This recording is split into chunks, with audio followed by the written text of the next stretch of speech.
स्वागत है आप सबका स्टडी विथ नारायण के यूट्यूब प्लेटफॉर्म पे। आज हम लोग इस वीडियो में बीपीएससी जो प्रीलिम्स एग्जाम हुआ है 13 सितंबर का, वो हम लोग इसमें डिटेल एनालिसिस देखेंगे, जो कि पूरे इसमें 150 क्वेश्चन है।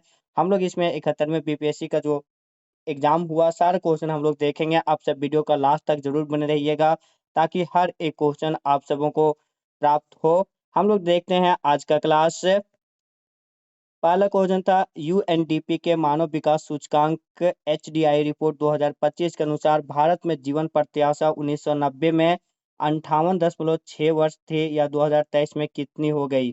तो यूएनडीपी के अनुसार से मानव विकास सूचकांक में भारत को जो जीवन प्रत्याशा हुई है बढ़कर 58.6 वर्ष से 1990 में 2023 में यह हो गई है 72 वर्ष। पहला का ऑप्शन ए हो जाएगा।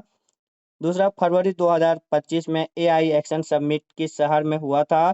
तो फरवरी 2025 में एआई यानी artificial intelligence action summit Paris में हुआ था, जिसमें भारत का प्रतिनिधित्व नरेंद्र मोदी जी किए थे। नेक्स्ट क्वेश्चन तीसरा, 96वें अकादमी पुरस्कार 2024 में एमा स्टोन को किस फिल्म में मुख्य भूमिका के लिए ऑस्कर मिला था। तो 96वें अकादमी पुरस्कार 2024 में एमा स्टोन को उसकी पुअर थिंग्स मूवी में भूमिका के लिए पुरस्कार प्राप्त हुआ था। अगला, किस गुजराती फिल्म ने 70वें राष्ट्रीय फिल्म पुरस्कार में राष्ट्रीय सामाजिक और पर्यावरणीय मूल्यों को बढ़ावा देने के लिए सर्वश्रेष्ठ फीचर फिल्म का पुरस्कार जीता। तो कच्छ एक्सप्रेस गुजराती यह फिल्म है जो कि 70वें राष्ट्रीय फिल्म पुरस्कार में राष्ट्रीय सामाजिक और पर्यावरणीय मूल्यों को बढ़ावा देने के लिए सर्वश्रेष्ठ फीचर फिल्म का पुरस्कार जीता है। अगला देखेंगे पांचवा नंबर, निम्नलिखित में से किस व्यक्ति या संगठन को 2024 का रेमन मैग्सेसे पुरस्कार प्राप्त हुआ। तो 2024 का रेमन मैग्सेसे पुरस्कार फुनसो कर्मा, रूरल डॉक्टर्स मूवमेंट और मियाजाकी हायाओ इन तीनों को प्राप्त हुआ। तो उपयुक्त में एक से अधिक हो जाएगा, पांचवा का डी। छठा, आकाश तीर के बारे में निम्नलिखित में से कौन सा कथन सही है। तो आकाश तीर जो कि भारतीय सेना की एक एयर डिफेंस प्रणाली का मूल है, यह है ऑप्शन ए सही है। और ऑप्शन बी, यह भारत की व्यापक C4ISR प्रणाली की सहायता से एकीकृत करता है, ये भी है। या निष्क्रिय रक्षा से सक्रिय प्रतिकार के रणनीतिक बदलाव को दर्शाता है, इसका भी ऑप्शन एक से अधिक हो जाएगा। मीन 6 का भी ऑप्शन होगा डी। सातवां, निम्नलिखित में से कौन सा रक्षा प्लेटफॉर्म मेक इन इंडिया पहल के तहत भारत की स्वदेशी सैन्य प्रणाली का हिस्सा है। तो मेक इन इंडिया प्लेटफॉर्म के तहत भारत की स्वदेशी सैन्य प्रणाली का जो हिस्सा है वह है उन्नत टॉवर्ड आर्टिलरी गन सिस्टम ATAGS। 7 का ऑप्शन सी हो जाएगा। आठवां, कौन सा दिन होलोकास्ट मेमोरियल डे के रूप में मनाया जाता है। तो होलोकास्ट मेमोरियल डे के रूप में जो मनाया जाता है 27 जनवरी को, ऑप्शन बी हो जाएगा 8 का। नौवां क्वेश्चन, बानू मुश्ताक की किस पुस्तक को 2025 का अंतर्राष्ट्रीय बुकर पुरस्कार मिला। तो हार्ट लैम्प के लिए बानू मुश्ताक को 2025 का अंतर्राष्ट्रीय बुकर पुरस्कार प्राप्त हुआ है। अगला क्वेश्चन, सिंधु नदी जल संधि 3 पूर्व नदियों भारत को आवंटित की गई, निम्नलिखित में से इनमें से कौन शामिल नहीं है। जब हम एक पर्सनली वीडियो बनाए थे सिंधु नदी जल विवाद को लेकर, उसमें बोले थे कि एक क्वेश्चन कहीं ना कहीं सिविल के में ज्यादा ही चांस होता है पूछने का। देखिए बीपीएससी में क्वेश्चन पूछ दिया। तो पूर्वी नदियां जो कि भारत को एक अधिकार उसमें प्राप्त है, उसमें जो पूर्वी नदियां में भारत को एक अधिकार प्राप्त है वह है रावी, सतलज और ब्यास। ये 3 नदियों का अधिकार भारत को प्राप्त है। रावी, सतलज और ब्यास, इन सबों में यहाँ क्वेश्चन था कौन सा उसमें शामिल नहीं है। तो रावी और सतलज है, ब्यास इसमें एक और था तो ब्यास इसमें ऑप्शन नहीं, तो झेलम शामिल नहीं हो जाएगा। मीन्स 10 का ऑप्शन ए हो जाएगा। अगला एक क्वेश्चन थोड़ा कूट पे है, इसको हम लोग बाद में देखते हैं।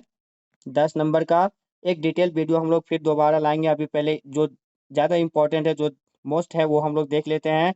निम्नलिखित में से कौन सी वस्तु या वस्तुएं अप्रैल सितंबर 2024-25 के दौरान भारत के निर्यात की शीर्ष 10 प्रमुख वस्तुओं से नहीं है।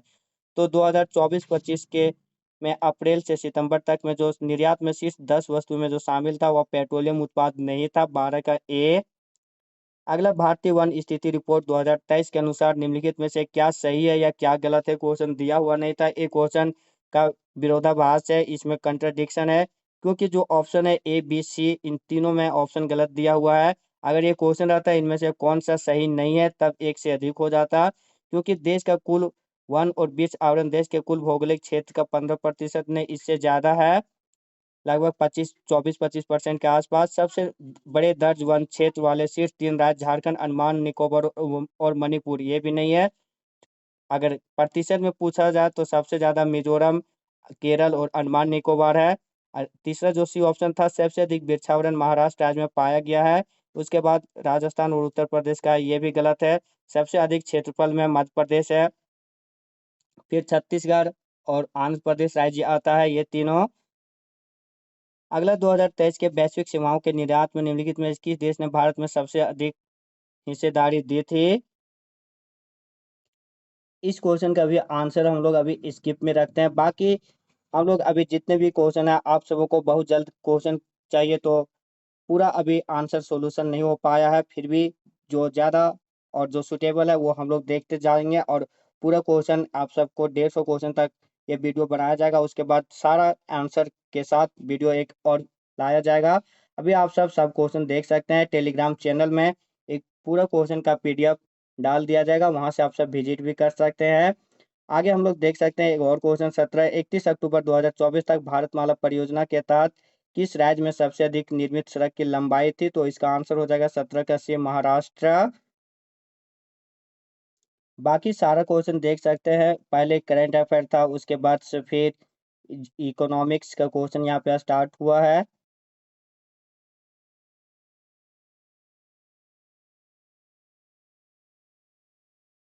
एक पॉलिटी का भी क्वेश्चन है, भारत का महान्यायवादी से संबंधित है, तो यह राष्ट्रपति की विधिक मामलों में परामर्श देता है, नहीं होगा। सर्वोच्च न्यायालय के अतिरिक्त सुनवाई है, तो यह नहीं है, ये भी नहीं होगा। संसद के सदन की प्रक्रिया में भाग नहीं ले सकता, ये भी है। सरकार का पूर्णकालिक सलाहकार है, तो महान न्यायवादी सरकार का पूर्णकालिक नहीं, जितना जो समय होता है उतने ही दिन तक ये होता है, इसका कार्यकाल जब तक होता है तब तक ये सलाहकार के रूप में काम करता है।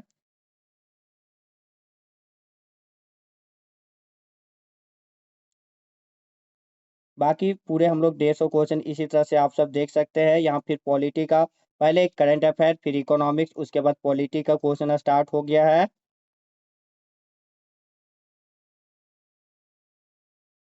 पॉलिटी के बाद अब हिस्ट्री का क्वेश्चन स्टार्ट हुआ है। जैसे पंचायती राज का मुख्य उद्देश्य क्या था? तो पंचायती राज का जो मुख्य उद्देश्य था, जनता के विकास के प्रशासन में प्रतिभाग करने योग्य बनाना, ये था इसका मुख्य उद्देश्य।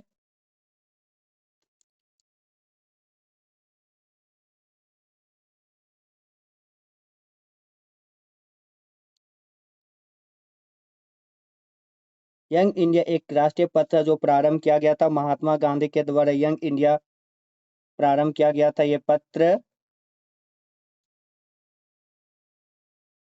मेजिनॉट रेखा किन दो देशों के बीच विद्यमान है? तो फ्रांस और जर्मनी के बीच मेजिनॉट रेखा, इन दो देशों के बीच ये रेखा विद्यमान है, मेजिनॉट रेखा फ्रांस और जर्मनी के बीच।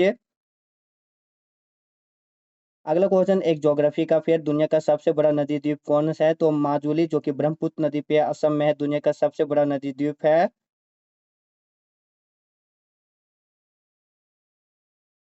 भारत का सबसे बड़ा द्वितीय नदी बेसिन कौन है? पहला हम लोग का गंगा नदी बेसिन होगा, दूसरा भारत का सबसे बड़ा द्वितीय नदी बेसिन गोदावरी नदी बेसिन होगा। ग्राउंड जीरो कहाँ है? तो ग्रीनविच, जो कि एम ग्रीनविच इंग्लैंड में, यहीं पे ग्राउंड जीरो स्थित है। पहले अब हिस्ट्री के बाद अब ज्योग्राफी का क्वेश्चन स्टार्ट हुआ है। जैसे यहाँ देख सकते हैं एक लोकटक क्या है? लोकटक एक झील है मणिपुर में जो है। भारतीय क्षेत्र में दो ज्वालामुखी द्वीप कौन है? तो नारकोंडम और बेरन, जो कि अंडमान निकोबार द्वीप में है। बिहार का राज्य का पशु कौन है? तो गौर बिहार का राज्य पशु यहाँ पे बैल हो जाएगा, जो कि प्रजाति है। 65 का ए। भारत में समशीतोष्ण वन अनुसंधान केंद्र कहाँ स्थित है? तो समशीतोष्ण वन अनुसंधान केंद्र यहाँ पे देहरादून में वन अनुसंधान केंद्र है। ये क्वेश्चन डॉट में आप सब देख लीजिएगा, समशीतोष्ण वन अनुसंधान केंद्र कहाँ है। कान्हा नेशनल पार्क कहाँ है? तो कान्हा नेशनल पार्क मध्य प्रदेश में है।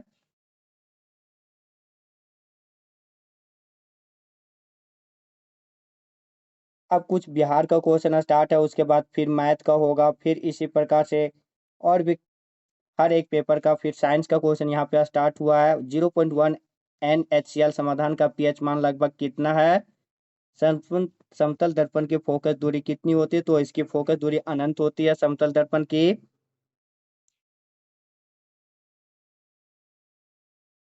जो 78 नंबर क्वेश्चन है, लगभग हर एग्जाम में भी, जो जेपीएससी का एफआरओ एग्जाम हुआ था उसमें भी ये क्वेश्चन पूछा हुआ था।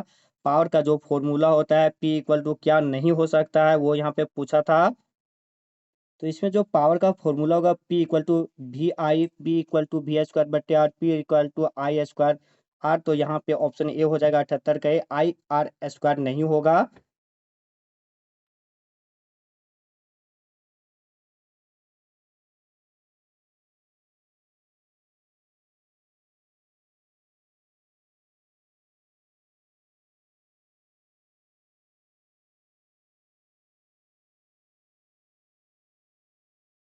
एक और क्वेश्चन था साइंस का, हार्मोन किसके द्वारा स्रावित होता है? तो अंतःस्रावी ग्रंथियों के द्वारा हार्मोन स्रावित होता है।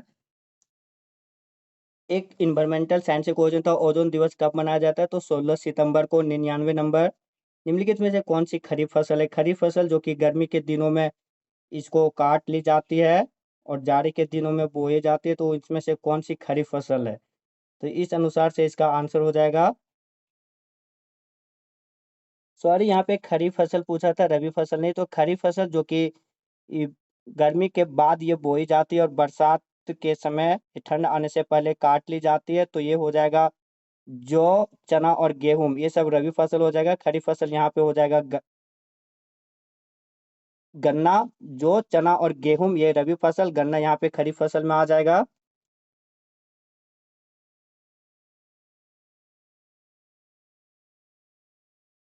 हिस्ट्री का एक और क्वेश्चन देखते हैं, किसने आजाद हिंद फौज का नेतृत्व संभाला और चलो दिल्ली जैसे प्रसिद्ध लड़ाई का नारा दिया था? तो दिल्ली चलो का नारा सुभाष चंद्र बोस ने दिया था। कांग्रेसी नेता ने 1918 में बिहार की यात्रा की ताकि होम रूल लीग की गतिविधियों को बल मिल सके। तो एक क्वेश्चन आप सब इसको कमेंट में टाइप कीजिएगा, 106 नंबर का।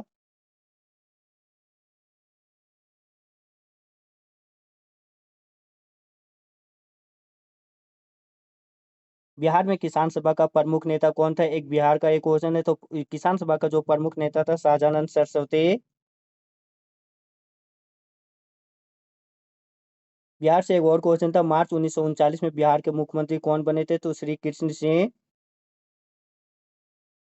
आगे इसी अनुसार से हम लोग 150 क्वेश्चन तक देखते हैं, और इसका पीडीएफ पहले ही बोले टेलीग्राम चैनल, डिस्क्रिप्शन में टेलीग्राम चैनल का लिंक दिया रहेगा, वहां से आप सब इसका पीडीएफ ज्वाइन कर लीजिएगा।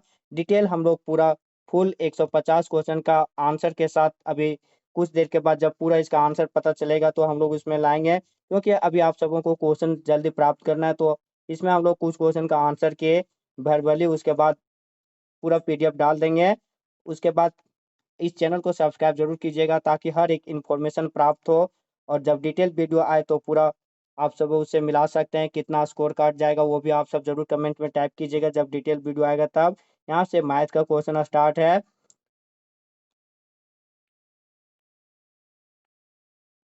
ये 150वां नंबर क्वेश्चन रहा। G20 147वां नंबर था। G20 के 18वें शिखर सम्मेलन के बारे में 150वां था। नेपाल के किस ग्लेशियर को मई 2025 में मृत घोषित कर दिया गया? हम लोग इस वीडियो में इतना ही देखते हैं, मिलते हैं नए वीडियो के साथ, तब तक के लिए धन्यवाद। जय हिंद।